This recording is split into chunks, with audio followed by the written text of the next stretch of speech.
Good evening and welcome to 3Y TV for tonight's broadcast of the Total Nonstop Racing Tuesday Night Truck Thunder presented by Stay Tuned Sports.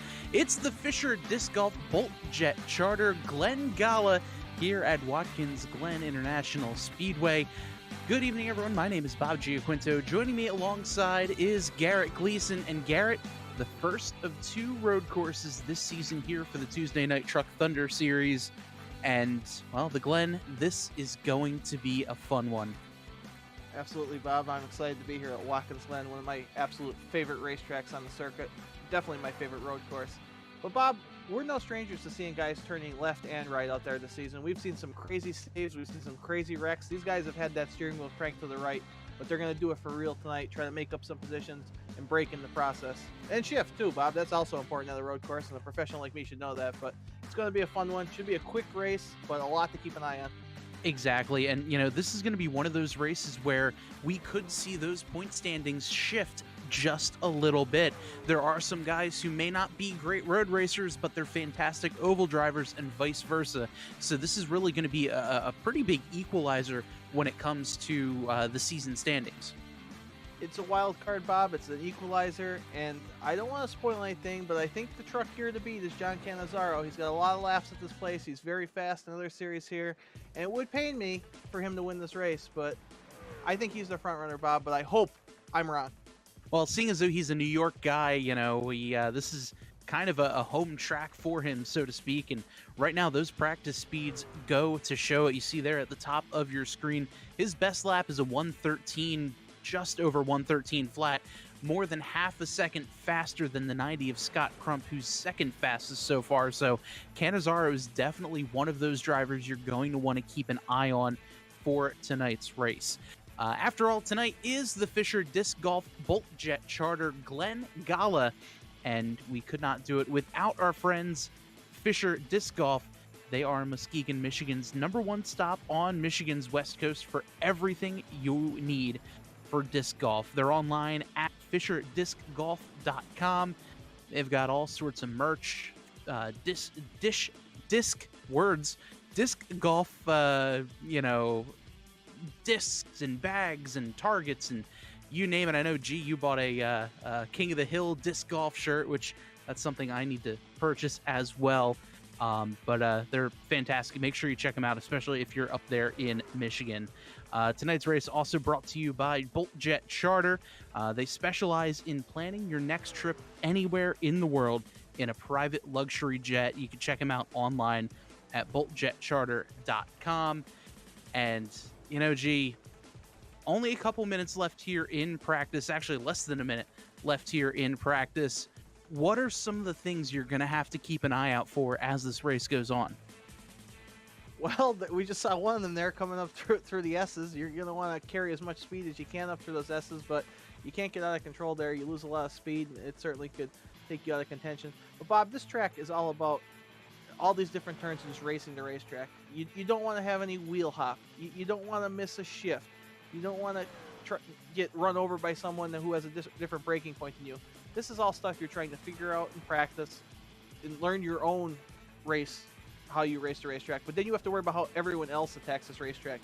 We've seen races at Watkins Glen where everyone goes down to turn one and it's chaos. I don't think that'll happen here in our Stay Tuned Sports Tuesday Night Thunder Truck Series, but it has happened and it could happen, and we'll just have to keep an eye on everything else too, Bob. Yeah, definitely. And you mentioned braking points and braking zones. That first turn is a huge opportunity for drivers to have wheel hop, where they're going in and they're braking too hard, shifting down too soon, and the extra revs essentially cause your rear wheels to hop and bounce up and down. And that'll really cause these drivers to lose control heading off into the corner. And, you know, you see that sign right there, go bowling, and that's exactly what could happen heading down into that first turn if you get a little too eager on the brakes and on that downshifter. Yeah, you called it, Bob. And some of us are old enough to remember Watkins Glen when there wasn't that nice runoff area there in turn one. Now these guys, you could afford to make a little bit of a mistake and not pay the ultimate price for it. But back in our day, Bob, you'd sail off into turn one and you'd run on a racetrack really quick, get stuck in that kitty litter, and you'd be in trouble. The old toad to the garage button would be your best friend. But you talked about turn one, brake in a straight line, get your truck slowed down, get ready to make that turn and get ready to get back on it as soon as the truck's under you again, and make those passes stick and get that momentum going up through the S's. We're looking at the Tide Ride here coming through the bus stop, they call it. And that's a place that my idol Robbie Gordon made famous by just blowing the bus stop completely. And if you're chasing John Cannizzaro here at the end, you might want to just miss that bus stop, take him out, and win this race. Yeah, exactly. I mean, Cannizzaro is going to be incredibly fast out here. And let's keep an eye here. We're on board right now with the 97 machine of Mike Floppy Tellier, heading up, getting ready to take the green flag for the start of his qualifying lap. Let's see if we can get on board here for a lap around the Glen just to see how much of an elevation change we have heading and making a lap around this racetrack. Yeah, it doesn't feel like much, Bob, but when you're in the truck, you definitely could tell you're going downhill in the turn one. And Mike gets a little squirrely there, but like we said, we got room here to run up over these rumble strips and get a good entry into these S's here. So I'll let you take over the second part of this lap. Yeah, the second part of the S's right here. It's very easy just to lose traction coming up over the crest of the hill. Your back wheels are going to be a little bit squirrely there coming off. You have to get down onto the power all the way, and then it's a hard braking point here. And look at how early you have to brake in these trucks just to get them slowed down from about 150 miles an hour all the way down to 90, then quickly back up to about 100, and really around 90 to 95 miles an hour is only as fast as you can go through this carousel. And you can actually go all the way up on that curb and onto that extra paved runoff area without facing any penalties. So look for these drivers to get spread out wide coming out of that final turn. Last two turns here, you have to turn in pretty quickly, fairly quick turns. And then this last one here, you have to get a good run into the corner to get a good launch off and down this long downhill straightaway. Yeah, you want to carry a lot of speed off that carousel, Bob, like you alluded to, and that last corner for sure. That could make or break you with this long front stretch. And guys that execute those corners will be in this contention for this race win all night long. And Tristan Maher, no slouch on the road courses. I mean, he's not great at the Roval. He's blown about 6 races there since we started racing again. But he's a guy I expect to be up front, and he's not going to make any mistakes. I have a feeling he's going to keep that truck under him tonight. Yeah, definitely. You know, he had a tough race at the Roval a couple of weeks ago in the Bagcraft Cornhole Grand National Series here on 3 Wide TV. And, you know, in some of the other leagues he's ran, he's been winning some road course races.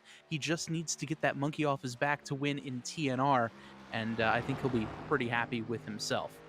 Taking a look here now, this is the 24 machine that is going to be taking their first lap of the race. A little squirrely there coming out of the final corner. That is going to slow them down just a little bit. But we'll see here if Caprario is able to get anything going there. He's only going to be 7th fastest so far, about a second and a half off the pace. Right now, John Cannizzaro, your provisional pole sitter, with less than a minute to go. He's got a lap of 1 minute, 13 seconds, 0.123. Scott Crump second. He was second fastest in practice as well with a 1:13.460. So some pretty close racing there up in the front. And everyone else just trying to get as much as they can out of it. Bob, these races are quick. There's no full course yellows on, so these guys are going to have to figure out this track quickly that are starting in the back of the pack. But you have that opportunity. Guys that are faster on here, you're following them into these corners. Pick up on their braking spots. If you could get alongside them or figure out when they're shifting, this is all information that will help you get faster as the race goes on. Some of these guys are just out there hoping for a top 10, top 5. But there's a good group of guys in the top 5, 6, 7 that are going to be able to potentially win this race if everything falls their way strategy-wise and maybe a mistake or two happens from people up in front. That's the unpredictability of road course racing, Bob. That's why series like to come to these tracks, and that's why we enjoy broadcasting them, because you never know what might happen. Exactly, and on the same vein, the fuel and pit stops are going to be important as well. You don't want to burn off those rear tires quickly because it's very easy to do so. And these trucks are only running about 80% fuel in them. So we are going to see some green flag pit stops as the race goes on. So even that strategy, do you undercut? Do you just run whatever you can? Do you try to overcut and, you know, run a little bit long on your fuel? We'll find out here. We'll take a look at the starting lineup for tonight's Fisher Disc Golf Bolt Jet Charter Glen Gala. On the pole is the 12 machine of John Cannizzaro Jr. with a 113.123. Scott Crump on his outside, row number 1, just 3/10 behind him. Row number 2 is the 48 machine of Alec Daffin, who's been on a bit of a hot streak, but has had some very bad luck as of late. He's looking to bounce back there, starting in row number 2. Sean Winkler on his outside starts 4th. Tristan Thuggy Maher and Jason Gracias make up row number 3. Casey Brunson, Bill Edwards, row number 4. Daniel Capario and Adam Williams round out the top 10. In row number 6, we have the 97 of Mike Floppy Tellier and Kevin Powder on his outside, G. All right, page 2, starting in our 13th position here. As soon as our graphic updates, I'll let you know. Oh, there it is. Jeff Price, 13th. John Cannizzaro Sr., the better half of the Cannizzaro duo, 14th. Andrew Beach, 15th. He has the Mister at the end, just so you know he's important. And the rest of it, Carlos said, the heck with it, we're going green. So good luck, 16th, 17th. Matt Vanderkoy rolls off at 16th. Mitchell Adams, 17th. Brian Bradley, welcome back in 18th. Carlos pulling the graphic. I love it. Jimbo, our series sponsor, and Robert Tripp round out your field. And that was intense. I wish I knew it. I would have read it a little quicker. That's the professionalism we have here on 3Y TV. We still got through it. Hey, it's all about memorization. And, you know, Bob, let's do it again. Start from the top. All right, well, on the pole tonight. Well, the pace truck has began driving his way down the front straight away. Everyone getting their trucks ready to roll here. This is going to be Calamity Corner when they go green. A lot of wheel hop could happen. A lot of trucks going bowling here, and could potentially take out a lot of very good trucks here if you're not cautious. And right here, this over driving area, not allowed to do it. You can't go there. You have to go out on the rumble strips there, and it's going to be tough. It's going to be tough. And if I'm John Cannizzaro Jr., I'm paying my father, John Cannizzaro Sr., to just blow turn 1, knock out all these contenders, and let me win the race. But that's just me, Bob. I take the easy way out in life. I'm sure John Cannizzaro is not thinking that. But I'd like to tell a quick story here before we go green. Last week after his win, Bill Edwards and I, we ran into each other at the local Walmart after the race, and we were talking, and I just happened to notice his girlfriend wasn't wearing a bra, and we both found it very upsetting. So I just wanted to let her know, please put a bra on next time you go to Walmart. You're embarrassing Bill, and I'm the league owner, and I don't want to see that again. You know, I don't even know where to go with that one. You know, out of all the sentences I thought I'd hear while broadcasting, that is certainly one of them. Bill wanted me to work that in, so I promised I'd work that in, and I'm a professional, and I thank everyone. I gotta go into timeout for 2 minutes, Bob. You handle it. Well, we see the pace truck getting ready to run over the camera here as they come out of the carousel down the short chute, bypassing the boot of Watkins Glen. And, you know, right now these drivers just getting ready to go. Adam Williams in the driver's chat says, no brakes, turn 1. I have brakes, I just don't want to use them. That's one strategy. I've employed that strategy in the past. I can't say it'll work out too good for you, but these guys are getting some. We have another pace lap up. Are we going too quick here? No, looks like we are going to be going green this time by. They did update the pace truck to drive a little bit quicker, but the pace truck is off. Green flag is in the air, and we're racing here at the Bolt Jet Charter Fisher Disc Golf Glen Gala. Bob, I was seeing things because I'm still thinking about Walmart, but here we go into turn 1. 48's not letting John Cannizzaro out of his sight, and let's hope everyone makes it here through turn 1. And if I'm these guys behind Cannizzaro, I'm watching everything he does in that truck. Yeah, exactly. He was the fastest driver out there, and you just kind of got to learn how to get your truck around here as fast as possible. Cannizzaro, one of the fastest drivers that we see here in the Tuesday Night Thunder Truck Series presented by Stay Tuned Sports. Everyone getting through the S's very cleanly, and we'll see here as they brake hard into the bus stop.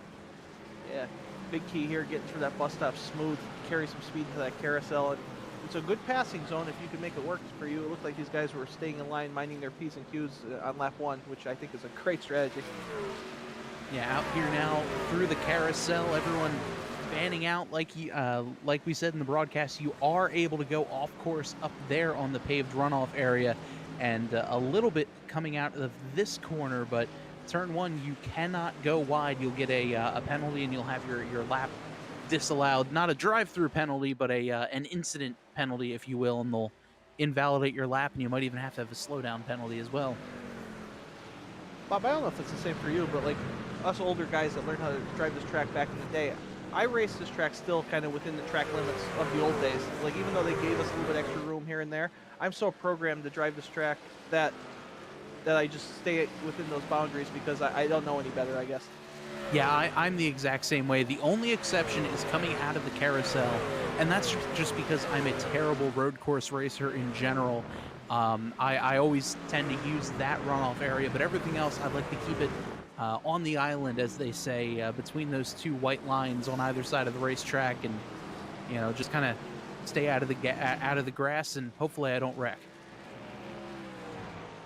Look how close these guys are racing to each other, Bob. There's no room for really error out there. You miss your braking point, something bad is going to happen, but a lot of professionals out there driving, and Cannizzaro is in a hurry, pulling away from everyone.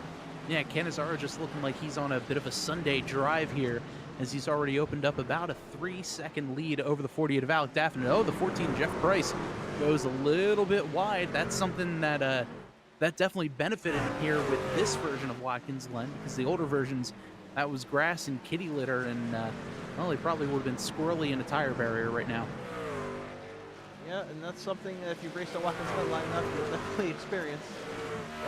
Bob, just going back to it, you're talking about squirrely and whatnot, as we see an issue there deeper in the field, but like as these trucks' tires wear and the fuel load wears off, the handling is going to change, and perhaps the shifting may change a little bit on your downshifting and stuff. You don't get a wheel spin, so something to keep an eye on. I don't know how long of runs these guys make practice, but if they make long runs, they might struggle a little bit. Yeah, and really this tire grip is going to be incredibly hard. Here's the replay of what happened with the 35 of Robert Tripp. Looks like he just got into the corner a little bit too hard. Missed the apex there, tried getting slowed down. Had to slide it out of the corner. Great job getting it locked down, though, and avoiding any contact. Yeah, good job by Robert Tripp. No harm there. I mean, just get back in line and start to learn. Try to do a little better. I mean, still 20 or 30 seconds back. The race isn't over. There's definitely room to improve and get forward, as we're watching a good battle here between, is that Bill Edwards' truck? It's hard for me to see quick, and I'm not the sharpest tool in the shed, as we know. The 48 and the 90, I'm sorry, Daffin and Crump. Crump, who was second quickest in practice. Daffin, who's running second right now. These guys battling for second behind Cannizzaro. You look at these how on edge these trucks are as we're looking at the 48 of Daffin make his way up through the S's. And Daffin slid the truck just a little bit. Now behind these two, there's a good battle between the 27 and the 78 of Adam Williams. Sean Winkler and Adam Williams there. Jason Gracias in the mix as well. This is a tough area to go side by side, and there's not a lot of room for error. And coming up over the crest out of the second of the S turns could really obsess your car. Look at Gracias setting him up there. That was a veteran move. Gracias trying to set him up and pull off a pass, and he wasn't able to do it. But that's what you'll see. You'll see guys peeking out there, making the look into that bus stop. And how much of this is a mental game as well, where you show your nose but don't actually go for the nose or go for that move and send them wide going into the bus stop. That's very accurate, Bob, that you do try to play that game and show them I'm here, and then you might try to pick them off in a different corner. All these corners at Watkins Glen, there's not, every corner is not a passing zone. There's certain places, turn one, coming out of the final turn there, the bus, they are setting guys up. Other times you're just riding a line and hoping they make a mistake, and then you're going to find their weakness and pounce. As we're looking at a 224 trying to make a pass here into turn one. Yeah, what a good look there by Caprario. Couldn't quite get the nose down on the 10 of Casey Brunson. Got a little squirrely there heading off into the corner. But right here, this is a gaggle of trucks. This is all one big battle for the 6th position. Caprario has it. Everyone else wants it. And right now it's going to be feeding time as they head off into the bus stop. Bob, I've talked about this before at short tracks. When you have a bunch of trucks behind you, everybody starts to think that you're the one holding them up, and they start getting impatient. Well, I think we're getting to that point. I know it's only lap 5, but a 35-lap race goes by pretty quickly here at Watkins Glen. Something's going to give. Somebody's going to start diving and making a pass because they're losing touch with what's ahead of them. Yeah, and I would imagine if this was a GT race, you'd see those headlights flashing saying, "Hey, get out of the way. I'm faster than you. Let me by." But, that's just like blue flags in NASCAR. You don't have to listen to them. They're just there for show. Oh, I thought my headlights were working last night at Daytona. I guess maybe I should be focused on driving instead. But speaking of driving, John Cannizzaro driving away from second place. Crump there in the 90. I'm just hoping maybe a deer or something will run out in Cannizzaro's path and slow him down a bit.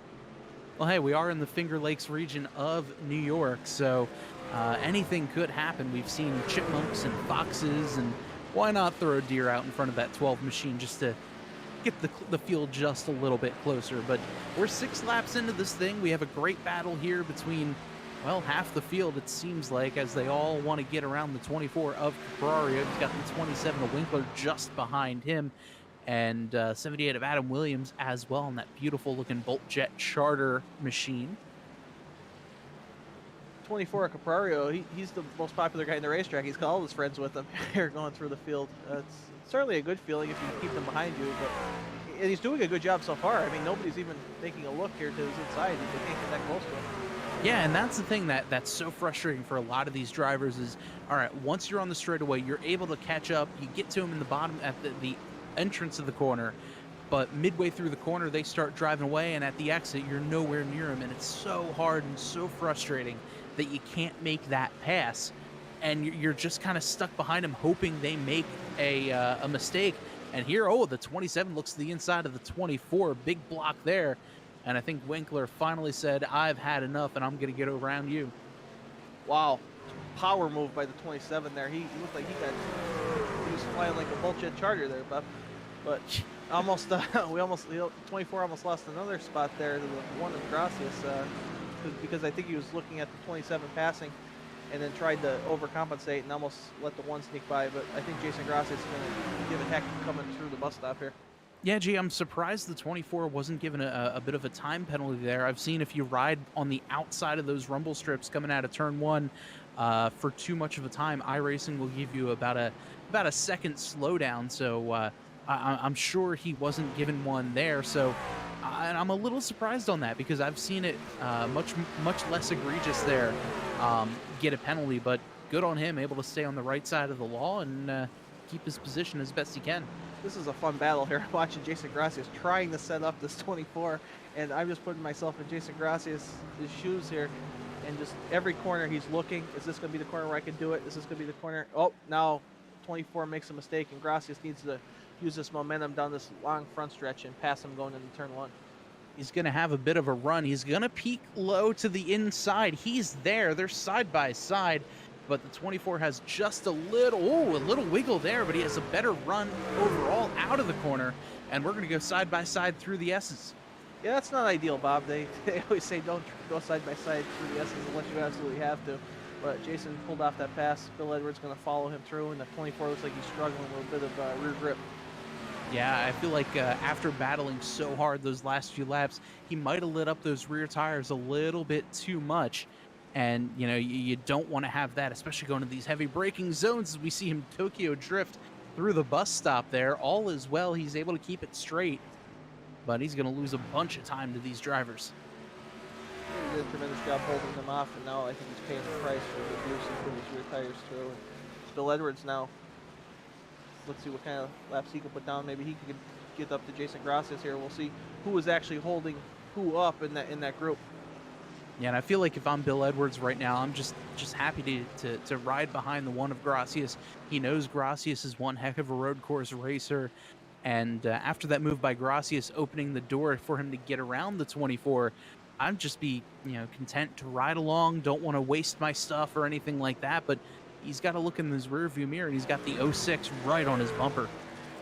Yeah, somebody on your bumper definitely forces your hand a little bit. Bill might be content just riding there. Hey, Jason, I'll follow you up to the next truck, and then we'll pass them together. But you have somebody on your rear bumper that could be looking to capitalize on you not being aggressive.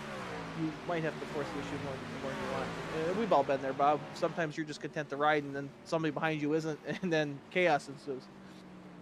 So taking a look at the chat, if you're watching tonight, make sure you pop into our chat and say hey and let us know who you're cheering for. Will Ratcliffe in the chat saying let's go Mitchell. Mitchell Adams currently not racing, I believe. I don't see him on our timing and scoring. But if you're in the chat right now, make sure you pop in and say hi. Lots of great racing still to go. John Cannizzaro out front has opened his lead up. You see there on the left-hand scoring pylon, almost 10 seconds over the 90 of Scott Crump. Alec Daffin in third, Casey Brunson fourth, and Sean Winkler round out your top five. Bob, I have a plan, and it might work, it might not work. When John Cannizzaro pits, I'm going to have that guy that snuck on the track to ask Matt Kenseth for an autograph sneak into Cannizzaro's pit, ask him for an autograph, and try to distract him for a little bit to tighten this field up. You know, I understand he was a special invite here to the Glen for this race, so you know, I think that plan might work. Yeah, I flew him out here on a bulljet charter. I used Peter Short's credit card as the league consigliere. I felt like he had the most to give, so sorry, Peter. I hope you don't get that bill at the end of the month and hate me, but it was needed despite John Cannizzaro. I'm sure as a fellow commentator and somebody that's done John's races, you understand based on his personality. Well, taking a look here at some of the other movers and shakers here in the race, Danny Prario has taken his truck behind the wall. Unfortunately, he will be done for the day. Tristan Thuggy Maher on pit road as well. He's one lap down. Same goes for Robert Tripp and Matt Vanderkoy, the next facing being lapped, even though he's still got about 20 seconds or so between he and leader John Cannizzaro Jr. But Cannizzaro all the way now has opened up his gap to 11.5 seconds, which is just absurd, and he might have to be might have to check his truck here after the race for illegal parts. Well, if I still have the admin credentials, I'll slog into the server and give him a black flag, really straighten this out. But no, in all seriousness, John is very good here. We talked about before the race, and it's really no surprise to see him jumped out to a 10-second lead. But we talked about, Bob, one mistake, one missed shift, one tire spin. Anything can happen. I'm not counting the chickens here for John Cannizzaro before they hatch. Well, and I think a tough part about this, too, is when these drivers are in the braking zones, the last thing you want to do is dip a tire off the track into the grass. And you see it at all of these heavy braking zones. There's grass right next to the racetrack. And, you know, you get one wheel into that grass, you're spun, and you could take out other cars as well. As you see the one of Gracias getting around the 17 of Maher. Yeah, Tristan Maher, surprisingly a lap down. Don't know if that was pit strategy or if he had an issue early in the race, but someone I expected to run decent here. And you can see he has pretty good pace making that move on the number one of Gracias, who's solidly in the top 10. Yeah, I'm taking a look here. It looks like Tristan Maher was on pit road about 3 laps ago. So that might have been just him flipping the race and pitting early and running the last 20 some odd laps on this current set of fuel and tires. He was on, well, then again, he was on pit road for about a minute for 62 seconds, so might have been involved in a little bit of an accident. Yeah, sounds like he had some damage or issue that he didn't repair, so that's a tough break for Tristan. I expected him to be solidly in the top 10 at this stage in the race, but now it's about using that strategy as good as you can to your advantage, and maybe he could pick up some spots here as guys, due to attrition or issues, fall backwards. So a good battle here coming out of the carousel. Maher looks like he's on a rail, but obviously with fresher tires, he is going to have much more of an advantage. He's going to look to the inside of Adam Williams. And, oh, they got a little squirrely there. Williams still trying to save it. Good save by him. And that's going to open the door for Bill Edwards. Edwards takes a look to the inside. He can't quite get anything going there as Edwards has a bit of a wiggle. And it's just a drag race down this long front straightaway. Well, Bob, I'm glad that was your play-by-play there, because I was getting confused with all that action going on. There were guys sliding, diving, making moves, missing half the track, and they all sorted it out here, and they got through turn one after that. Yeah, good battle of cars here, including the 17 of Tristan Thuggy Maher just in the background of your screen right there. Everyone's still battling for position, and these trucks all have not been able to get away from each other pretty much since the drop of the green flag. Yeah, I expect these trucks to be more spaced out. Honestly, Bob, you usually don't see a pack this tight on a road course after what 12, 15 laps. So definitely how close our field is together, which is a good sign that these guys are of similar skill levels and are able to put on this type of racing. We just wish John Cannizzaro would slow down a bit, and we could have the whole field pretty much together, Bob. Yeah, at this point, Cannizzaro is exiting turn number 1 while the rest of these drivers are coming into the penultimate corner now, into the final corner. So that just goes to show how much of a lead Cannizzaro has over these drivers. Currently, live timing and scoring says he's got about a 15-second or so lead, give or take, between he and second place driver Alec Daffin. Looks like Scott Crump is falling back just a little bit. Crump have an issue? Did he get off track? Because he seemed like he lost like 8 seconds or so that lap. I don't know if he just had a bad corner or time penalty or what happened there. Yeah, it looks like he definitely had some kind of issue there. Let's see here, driving off into turn number 1, hard on the brakes, and yep, just got a little squirrely. Well, Squirrely, that's not too bad. He didn't hit anything, and his tires are gonna hate him after that. But that's how you lose 8 seconds on the road course, and it cost yourself a couple spots. But should be coming up on a pit stop here in a little bit. You get some fresh tires and make some of that time back up. Definitely. Meanwhile, here this battle's still raging on between the 50 and the 1 of Bill Edwards and Jason Gracias. They're setting their sights on the 78 of Adam Williams. Can't quite get anything going there, and it's just about patience. But I feel like now with 20 laps to go, patience might start running out pretty soon. Patience is running out. Tires are wearing out. Braking points and your foot on the brake pedal at this point might be wearing out. So yeah, Bob, we're going to see a lot of take and a lot less give, I think, as we go forward. Yeah, Thuggy there runs wide. Same goes for the 06 of Kevin Powder.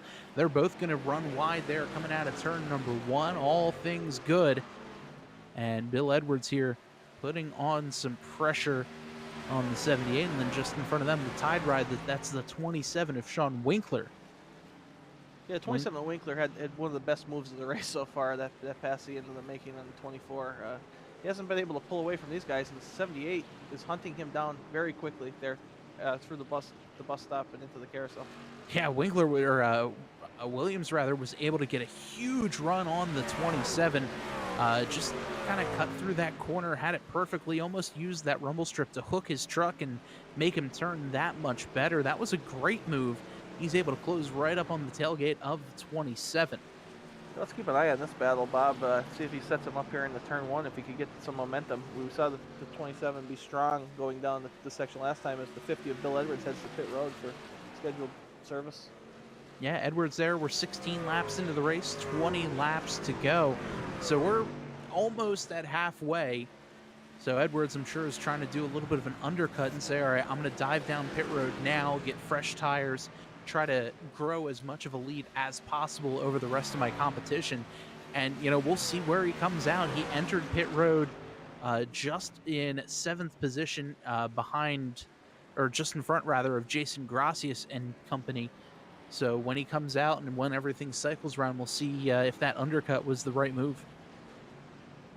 The old strategy used to be, Bob, as soon as you get in your fuel window, come down pit road, get your service done, get back out there, and just stay out there. But that was in NASCAR terms when there was yellows and the potential that a yellow would come up and hurt you. In iRacing, I think it's a little different. I think you want to have some tire left in the race, but like we've talked about, pretty much everyone's racing for second place unless something happens to John Cannizzaro at this point. So if you're Bill Edwards or you're in that group of trucks, some fresh air and getting some fresh tires is going to play to your advantage, especially if you can do it a couple laps before everyone else. As we look at the 27, the 1, and potentially others coming to pit road this time by. Yeah, here they come. They saw Bill Edwards dive down pit road, and they're saying, all right, it's our turn next.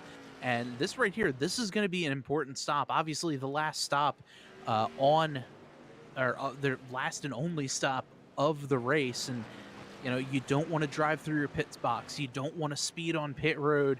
You don't want to have those issues, and we'll see what happens here as we get some great 3-wide TV multicam going as both drivers hit their marks in the pit box. And looks like fuel only. Oh no, they are going to be taking tires there, both sides. Startled me there, Bob. I'm like, fuel only. These guys are madmen. Mad, I tell you. Yeah, I didn't see the car do its little bunny hop there, so at first I was a little worried that they weren't taking tires, but thankfully they were. Just waiting to see where Bill Edwards cycled out there with those two coming off pit road. See if their strategy played out. We'll have to keep an eye on our ticker as we're looking at the 78, 60 of Matt Vanderkoy and Tristan Maher. The 60 of Vanderkoy and Tristan Maher, a lap down, had some issues. And we know how good the 78's been, how fast the 78's been pretty much all season long. Just maybe some bad luck in there, but staying out on track and trying to put some miles down here before the next up. Yeah, tough night here for the 60 of Matt Vanderkoy. He's a lap down. Doesn't look like he had any incidents or anything like that. Just unfortunately, just an off night here at the Glen. And yeah, I think that's the beauty of road courses, where you might be a great oval racer, you might be good at intermediate tracks versus super speedways versus short tracks. But these road courses really are a great equalizer when it comes to driver talent, and there's just something so challenging about getting these heavy race cars to get around a tight course like this. Yeah, every corner is different, and consistency is key, and you need to pretty much be as smooth as possible. That's why guys like our broadcast partner, Peter Short, have been so good in every road series they've ever raced, because they are so smart, so smooth out there. They don't make a mistake. They don't put themselves in bad position. But that comes with experience. You can't just show up at a road course and all of a sudden just get it and become a master. You have to work at your craft, and if you don't put some time in at these places, no matter what series it is, Bob, it shows. You can tell the guys that do this all the time and the guys that just do this when they have to do it. And John Cannizzaro is one of those guys that dirt track, oval, road course. He puts time in at everything, and that's why he's as fast as he is everywhere we go.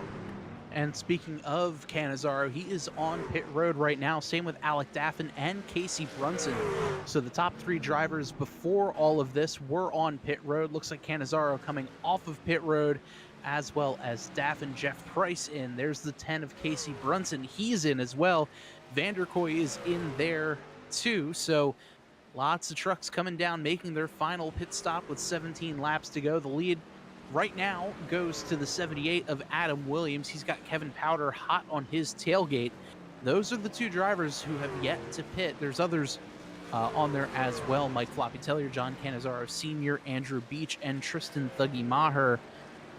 Those guys have yet to pit as well. But we'll see here once everything cycles around. Where's Edwards going to be relative to Jason Gracias? That was a good battle before pit stops. So we'll see how this all cycles out. Bob, I tried to get my friend to run down to the pit and put some nails in Cannizzaro's pit stall, but he actually put it in Cannizzaro Sr.'s pit stall. So my plan failed. I just want to let you know. Well, unfortunately, another tough break out there is the 16 of Jimbo. Stay Tuned Sports in the chat saying, well, you got to know when to fold them. And unfortunately, it looks like he has pulled his truck behind the wall. 78 on pit road here inherited the lead, now coming down for his only stop of the race. We'll see where the 78 cycles back out there, but not a bad strategy getting that lap led. Yeah, definitely. You got to go out there. You got to try to get as many laps led as possible, maybe even try to overcut. Oh, this 06 got a little squirrely in front of the 12 of Cannizzaro. Don't know if he got a little just too hot through the S's or what had happened there, but he got squirrely. But we'll stay green. It's a bit of an adjustment, Bob. You get those fresh tires on after pit stops, and you kind of have to start driving the track differently again, like you did at the beginning of the race. And if you're not there mentally at that point, it takes a little bit of adjustment. You could make a mistake like that. So good to see the 06 carrying on there without too much of an issue. So this right here is a battle for the 7th position between Winkler and Gracias. Looks like Edwards was able to jump up a couple of spots. He's currently in 6th with all the pit cycles being completed. And right now, John Cannizzaro Jr. ahead of Kevin Powder by about 4 seconds. Powder has yet to make his pit stop, so this might actually wind up hurting Powder all that much more as this race goes on. Might have stayed out a little bit too long. Might have stayed out too long, Bob, but also the 06, what really were you going to lose? You're just going for something a little different, try to go against the grain. And I admire guys that do something like that. It might not play out, but you're learning. Hey, I can't do this next time I come to Watkins Glen. A couple weeks we go to Lime Rock. Yeah, I tried to run long at Watkins Glen. That probably wasn't the thing to do, so I'm going to do it a little different this time around. Can't, hey, that's how we learn. And I know one thing when it comes to the post race interviews tonight, I'm gonna see how this race is going to prepare them for Lime Rock in a couple of weeks.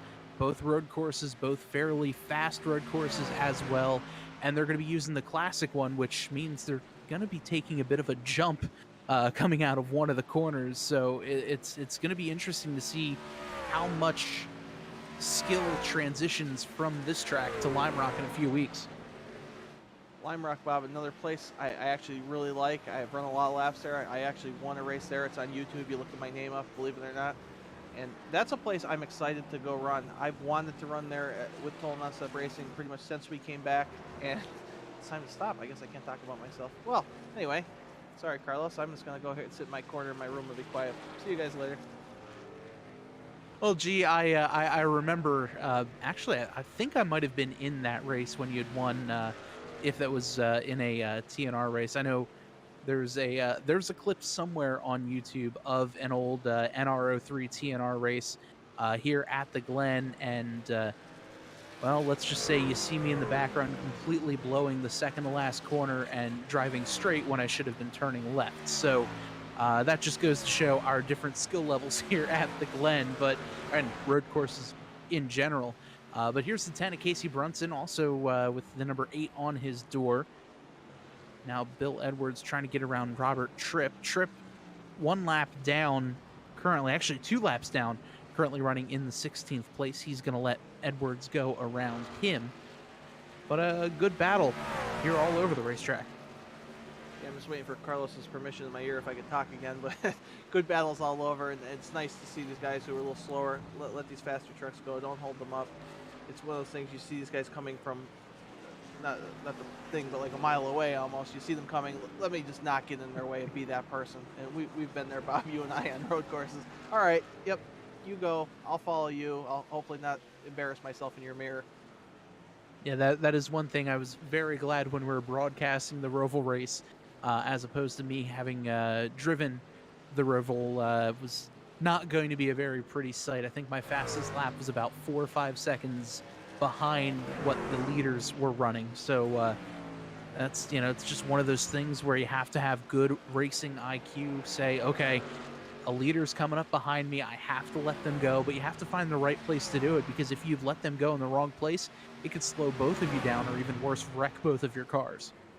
Very well said, Bob. And we're just talking about IQ, and mine's not too high, but I want to go back to something we talked about. Now, Bill Edwards was on pit road first, right?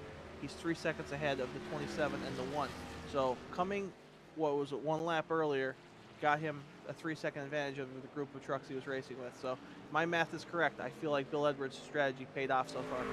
Yeah, I would definitely say he's already moved up a few positions. Only about 27 seconds behind the leader, 3 seconds ahead of the 27 that we see here, Sean Winkler. And, I think that undercut strategy really paid off for now. We'll see if he's able to save his tires as best he can for the long run. And once the end of the race comes, maybe these guys who stayed out on the track longer will have some fresher tires. Time will really only tell. Time will tell, that's for sure. It looks like there's some good groups of trucks out there that will be battling for position, so at least we'll have some action to keep our eye on. 48 of Daffin and Crump are pretty close to each other for second and third. We have the battle between Gracias and Winkler there, and these other trucks who are in that group, like you said, with tire fall off and that potential, there could be many battles here in these last 12 laps to keep our eye on as you see a nice moment here of John Cannizzaro actually around another truck on the racetrack. Yeah, not only that, his father, Senior versus Junior here. Junior in the lead, putting Senior a lap down. As the no. 20, oh man, almost went bowling to take out his son. Gee, has did the funds clear on that money transfer there to Senior? Bob, I'm a heterosexual man, but if he did that to his son, I would have drove up to his house in New York and kissed him right on the lips.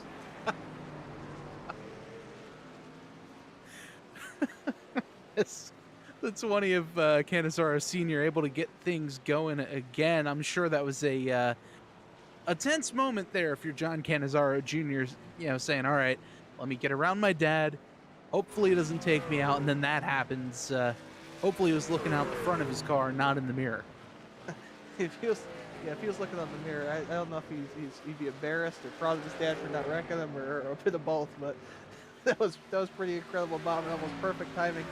I don't know if I would be able to compose myself for the rest of the broadcast if he took him out. It's a good battle now between the 27 Winkler and Gracias. I feel like we've been looking at these two trucks all night long just because they've been attached to each other at the hip. They went in and pit together. They came out of the pits together. They've been racing before the pits together. They're still stuck with each other here. And I'm sure it's getting to that point now where Gracias is saying, all right, just let me by. I'm tired of staring at a tie dad. Yeah, he's getting sick of seeing that Tide ride, and I mean, it's a beautiful looking truck. But Jason's a very smart and like cerebral racer out there. He doesn't do anything too crazy, and at this point, I see him taking these corners wide, kind of say, I'm here. Like, you see Jason, he wants to get by this 27 desperately. Yeah, and we'll see here if he's able to make a move to the inside. He does not. So they'll try to set up another run through the S's. It's easy to get squirrely, like we've said, through the S's here. And, you really have to have a good run through the S's to get a good launch down the back straightaway. Here's Gracias. He's going to take a peek to the left. Can't quite get there. Maybe he's going to get his nose there. Can't. And now heavy braking into the bus stop. This is a great passing opportunity, but he just can't quite get his nose in there. That was a little bit of fun. Jason had a really good run there. Just unfortunate it was to the wrong side of the 27 to make that move into the bus stop. Just wanted to, if we get a second, could we check on the bell between the 48 and 90? Our sponsor, Stay Tuned Sports, Jimbo, is really worried about Crump and how he's doing out there. Yeah, so here is the battle. This for second place between Crump and the 48. That is the gap there between Scott and Alec. As they head off into turn number 1, Crump able to close the gap just a little bit. Daffin a little squirrely coming out of the corner, nothing too crazy. But look at that gap. Crump was able to eat up probably about a good half second there between those two drivers. And with 9 laps to go, this could be a pretty darn good battle getting ready to brew. Could be a very good battle, Bob. And the 90 of Crump, who's had a little bit of an issue there. He lost about 8 seconds, so clearly good enough to get up there and pass for second place. Wow, he took another good gap out of this into the bus stop there, and we'll see if he could keep this momentum through the carousel. A little bit lower than the 48 running out of here. We'll see if he gets a good launch off and into another passing zone here coming up. Yeah, I'm shocked that he didn't tag that inside wall there going through the bus stop. You have to hit that as straight as possible to go through the bus stop, and if you just even barely graze that wall, it could be race over. And look at how much of a gap he's closed between the 48 and himself. Just 1 lap ago, you were probably about 10-15 car lengths. Now it's down to about 2 as they head off now with 8 laps to go. Bob, that was a great call there from 15 to 2, and it looks like to me that the 90 is going to pass the 48 here in due time. I mean, we talk about getting there, and then passing him's another thing. So we'll see how easy or hard this passes from the 48. 48 gets a little wide there, and I think Scott's going to use this momentum here to set him up going towards the bus stop again. Yeah, I think Scott's going to have a run, but I don't know if he's going to have enough time to make the move heading off into the bus stop. No, he doesn't. He's going to try to break early, outbrake Daffin, gets into it, and he's going to get on the gas much sooner than Alec. And look at that gap. It's just staying steady at about a car length or so.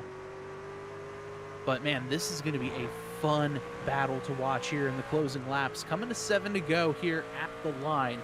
John Canizaro only about 20 seconds ahead of these drivers, so Canizaro pretty much just riding off into the sunset. He's coming out of turn 1 now, and the second place drivers are going into the final corner now. So, Canizaro opening up that gap by a pretty decent margin.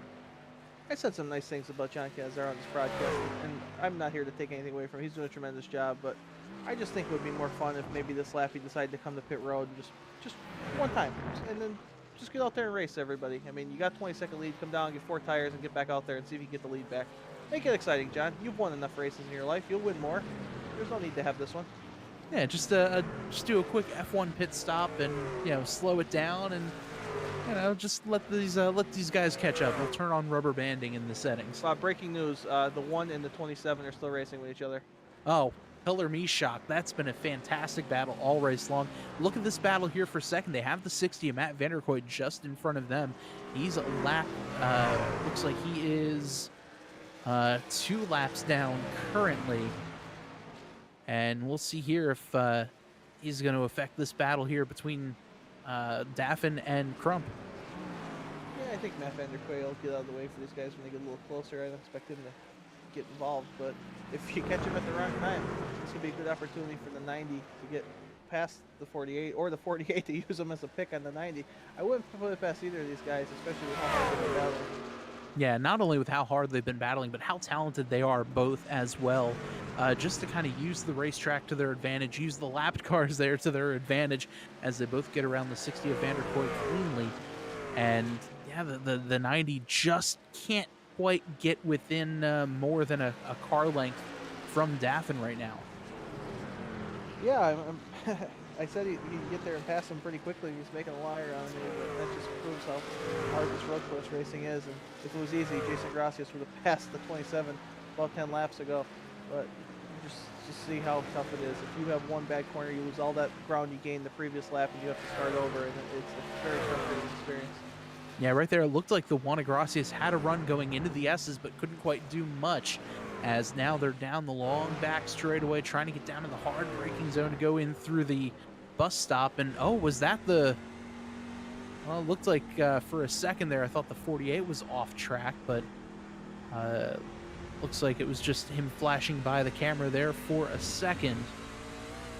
As Daffin and Crump still battling here, we're on board with the one of Jason Gracias. He's taking a look, trying to get around the 27, still unable to do so. They've been battling all race long. Yeah, we could just kept the camera on them for one lap and just replayed it, because that's pretty much what we've been seeing all race long. Just, wow, these guys are not making a mistake, Bob. That's what I find the most impressive, that they're racing lap after lap. And they're not missing a shift or missing a braking point, and it's just perfect laps to stay in the order they're in. And it's really a testament to how talented they are. And it's been hard racing as well. It's not that they're it's not like they're just trying to go on a Sunday drive through the race, but they're racing hard, trying to get around each other and make it hard to be passed and all that sort of thing. And they've been putting in some pretty good work.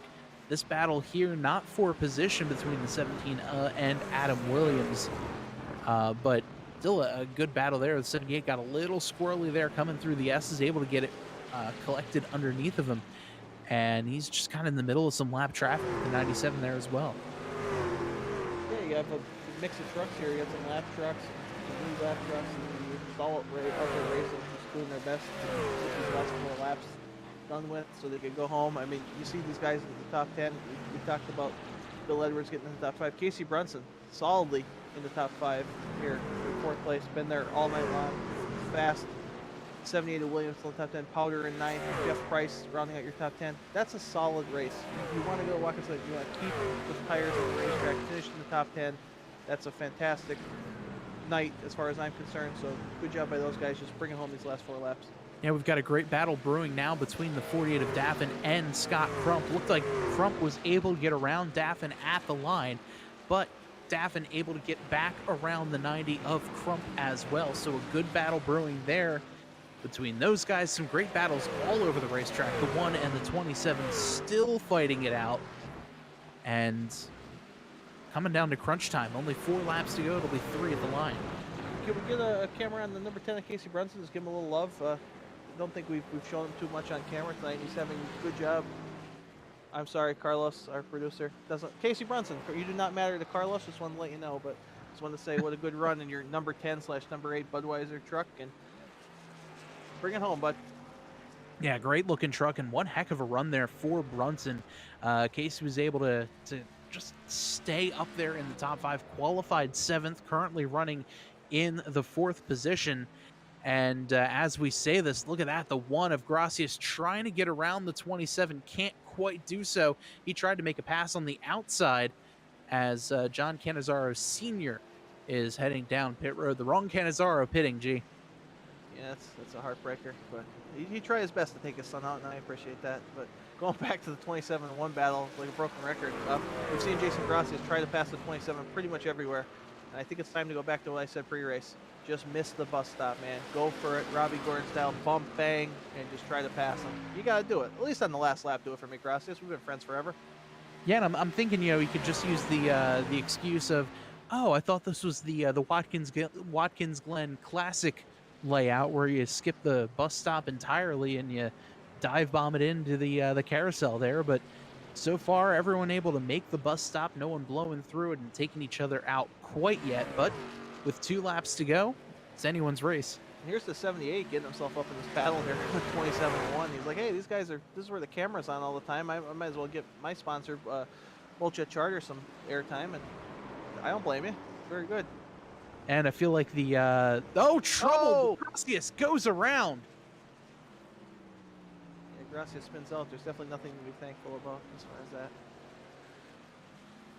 And a tough break there for Gracias. He was all over the back bumper of the 27, but if I'm Sean Winkler, I am breathing a sigh of relief saying, oh, finally, 2 laps, I can just relax and not worry about having anyone hot on my tail, even though he's got the 78 of Adam Williams just behind him, but he's currently dealing with the 17 of Tristan Thuggy Maher, who's making the move there through the S's.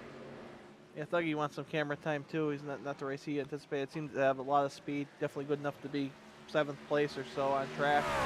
So, and here's our battle again for 2nd place. Alec Daffin, Scott Crump.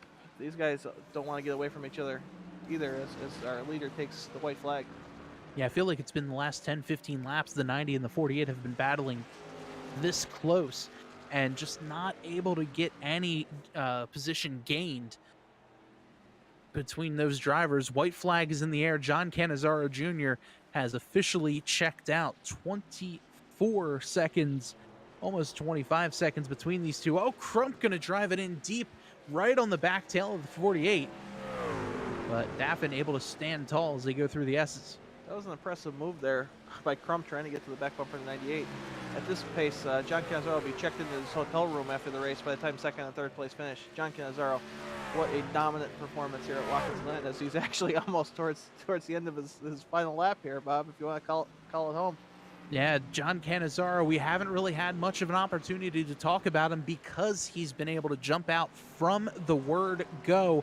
A 25-plus second lead over the 2nd place driver. Out of the final corner, John Canizaro Jr. is going to win the Bolt Jet Charter Fisher Disc Golf Glen Gala. Congratulations, John. Now let's go 20 seconds behind and figure out who's going to finish in 2nd place. I'm sure Daffin and Crump aren't done battling, and I'm sure the 78 and the 27 might have something to go. Oh, wow. We do have a pass on the final corner here for the 2nd position. Scott Crump looks like he's going to drag race down the front stretch. And wow, Bob, this could be, I can't call it the 40.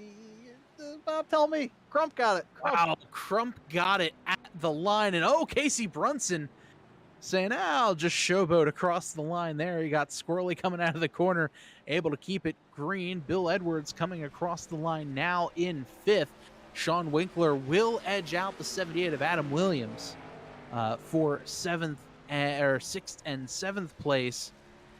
And Kevin Powder here coming across the line in 8th. Jason Gracias, a very disappointing 9th place finish as everyone else going to be finishing up here. That's the 14 of Jeff Price.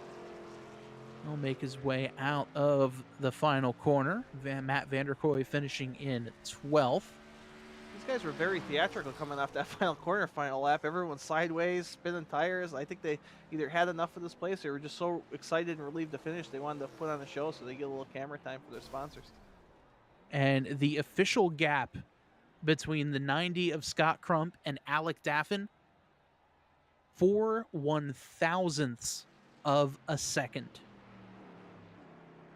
My tiny brain can't even comprehend what that means, but we're sure the 90 passed the 48, right? That's what that means. Yes, the Okay. 90 finished the race 4/1000ths of a second quicker than the 48 of Alec Daffin did. All right, Bob, we better go through the final results here before Carlos pulls them as we're in the middle of them. So, John Canizaro takes the win, dominant effort. Scott Crump comes home in second. Alex Daffin passed in the final lap, third place. Casey Brunson solidly in the top five all race long, pretty much, fourth place. Bill Edwards, good pit strategy, comes home in fifth. Sean Winkler, a lot of good battles out there, comes home in the sixth position. Seventh was Adam Williams in the 78. I don't know who eighth place was. And we're back. Kevin Powder in eighth, Jason Gracias ninth, Jeff Price in 10th. Tristan Maher, 11th place. Matt Vanderkoy in 12th. Mike Floppy Tellier, quiet night for him in 13th. Andrew Beach, 14th. Robert Trift had an incident early on. Comes home in the top 15. John Canzaro Sr. gave us some excitement there at 16th. Jimbo knew when to hold him, knew when to fold him, and knew when to walk away. And I think he pretty much ran out of here in 17th. 18th position, Daniel Capario, who seemed to have some speed early on, used up the tires. Good race, everyone. Yeah, great race overall here as we see John Canizaro burning it down. Him and his father now are going to do some dueling burnouts with each other. A couple of Stay Tuned Sports podcast drivers. I'm curious if Jimbo pays out a bonus for getting his sponsorship in Victory Lane, and if that's the case, I feel like he's going to be broke at the end of the season the way all of these Stay Tuned Sports trucks have been running all season long. Jimbo, I could say a lot of things about Bob. He has poor taste in football teams, poor taste in just ouch. friends. I mean, he likes Steven Doziak for whatever reason, but he has a very good taste in drivers. He picks very talented guys. John Canizaro, Scott Crump, he knows who to pick out there. He has an eye for talent, and you can't take that away from him. And I just wish he had some talent of his own to maybe get him through these races. You know, I take that poor taste in football teams comment very seriously as a fellow Eagles fan. You know, that hurts just a little bit, G. Well, it's good to know that this will be our last broadcast together. I know that, Bob. But hey, the Eagles have had the Giants number for years, and I'm as depressed as ever. So I just want to let you guys know you have that going for you. Hey, at least we're not the Jets. Who'd Carlos say? Did our producer say he's the Dolphins fan? Is that what he said? Okay, well, you got a lot of speed on that team, and good luck. I'm sure Jimbo will talk about that in the podcast. Maybe get a Dolphins episode. But John Canizaro still milking it out on track here on the start-finish line. And John, they need to use this track they have a marathon coming through. If you could get that truck to victory lane, that'd be great. Well, we're trying to get some of these drivers set up into the interview waiting room. As I'm trying to find where some of these other guys are. I don't see Alec Daffin currently in the room, but G, if you want to join our second place finisher Scott Crump, I believe you're down on pit road with him. Hey, Scott Crump, Garrick Leeson up in the booth. Your sponsor Jimbo is very proud of that effort you had coming home in second place there with a last lap pass. Just tell us a little bit about how your race went and how you ended up finishing second. Let's see. I got stuck behind a little bit, lost a little bit to the leader. Don't think that really mattered anyway. As fast as he was on a different level than everybody else. But me and Alec there had a battle for a long time. Start of the race, I pulled a little bit on him. Then turn one, I think it was, almost looped it, saved it, but I lost like 7 seconds or so. Decided to pit. I was about 3 seconds back or whatever, and I ran him down. It was just a battle from there. It was pretty fun. So this was our first venture into road course racing this season, and in a couple of weeks we're headed to Lime Rock. Is there anything you learned from racing with these guys here at Watkins Glen that you're going to take with you into our next road course event? I'm getting better and better at these road course. It's definitely not my strong point, but I guess I'm getting there a little bit.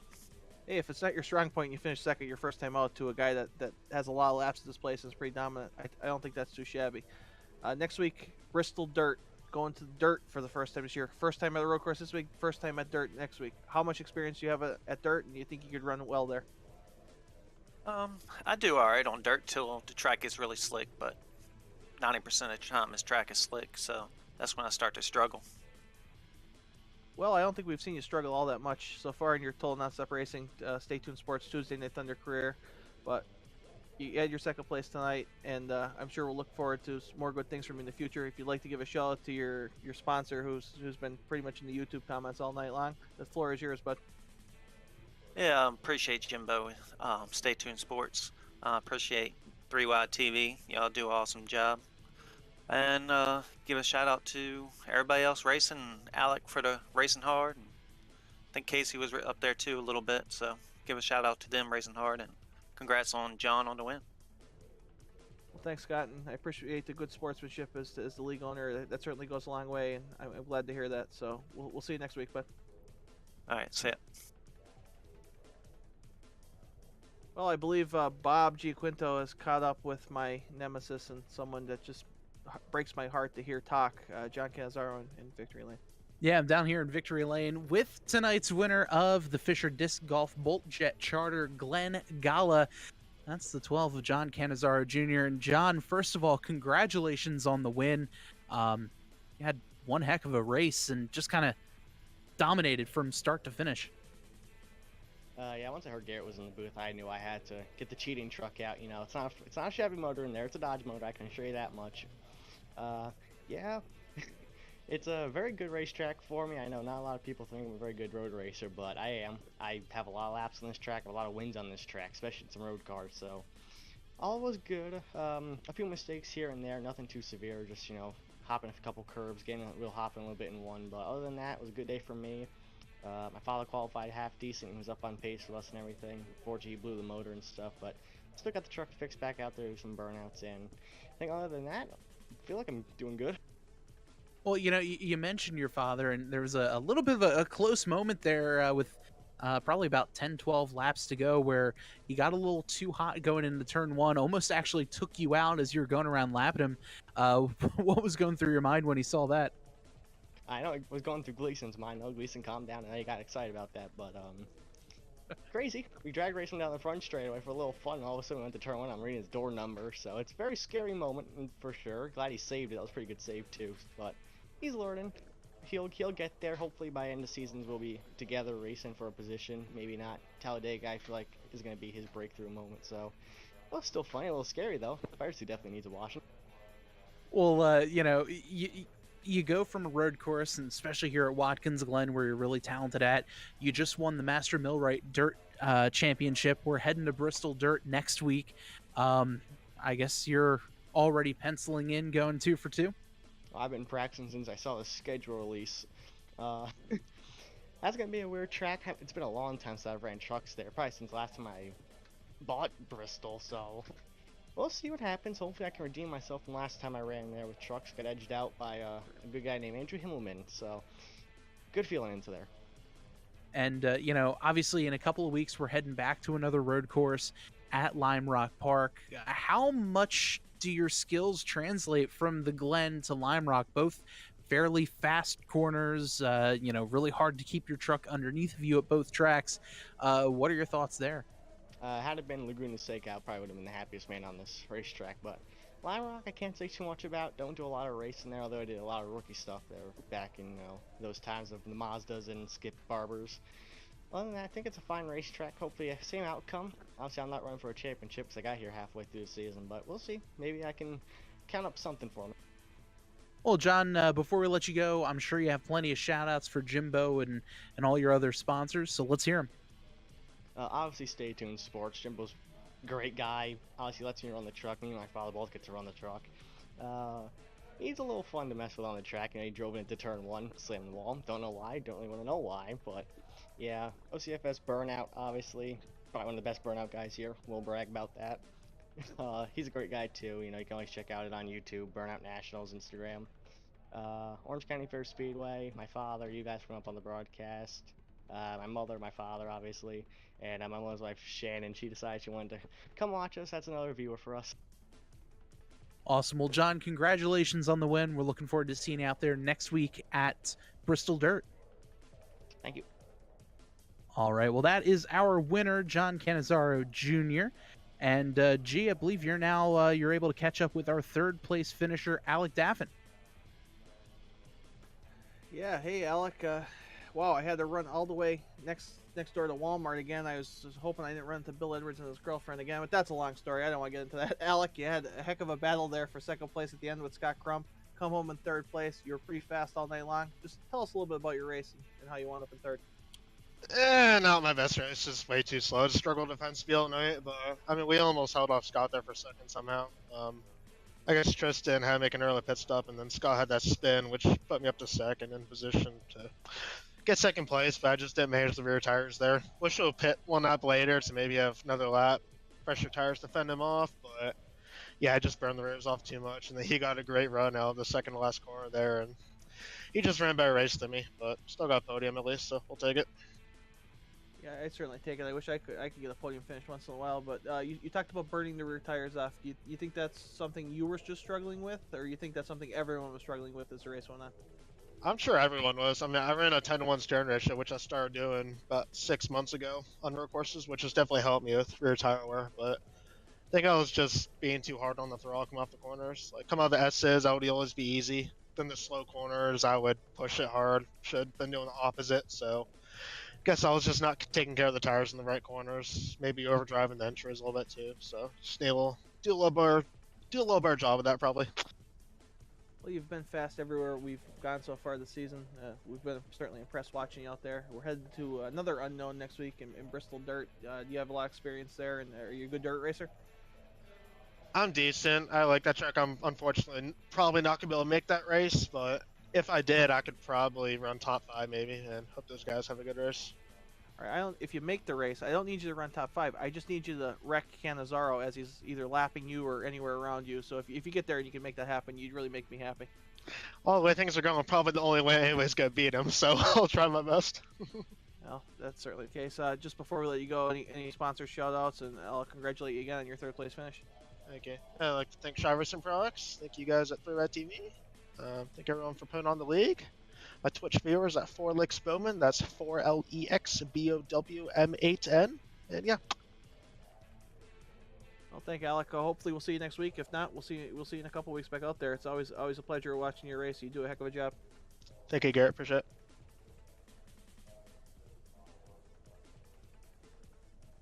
All right, well, that will do it for our post-race interviews. G, what are some of your final thoughts? I know this was one heck of a race here at the Glen. Always fun to come here to Watkins Glen, and one of the best road courses here on the TNR series. Any final thoughts? Final thoughts were, Bob, it was what we predicted. We thought John Cannizzaro would be fast. He was fast, but we saw a lot of great racing, a lot of respect out there for a lot of talented drivers. And you know what, Bob? Even the incidents we had, they were isolated incidents. Nobody was wiping anyone else out, nothing catastrophic. So that's a good step forward as a league. I'll see everybody next week at Bristol. I can't wait for another unknown, Bob. It's going to be exciting. Yeah, it's definitely going to be a lot of fun next week at Bristol. We hope you are there as well and joining us. Special thanks to our sponsors for tonight's race. Fisher Disc Golf is Muskegon, Michigan's #1 stop on Michigan's West Coast for all of your disc golf needs. You can check them out online at fisherdiscgolf.com. Same for Bolt Jet Charters. They specialize in planning your next trip anywhere in the world on your own private luxury jet. jetcharter.com is the website. Also want to thank Jimbo with Stay Tuned Sports. This week's episode, he discusses the process and what Doc Rivers, if Doc Rivers still fits into the process for the Sixers, and a whole lot more. You can check him out wherever you get podcasts. You can look for him at Stay Tuned Sports, and you can support the podcast at buymeacoffee.com/ST Sports. For one final time, for our fantastic producer, Carlos, for Garrett Gleason, I'm Bob Giaquinto. You can join us next week, same time, as we hit the dirt at Bristol Motor Speedway. So for one final time, stay safe, stay well, and we'll talk to you next week.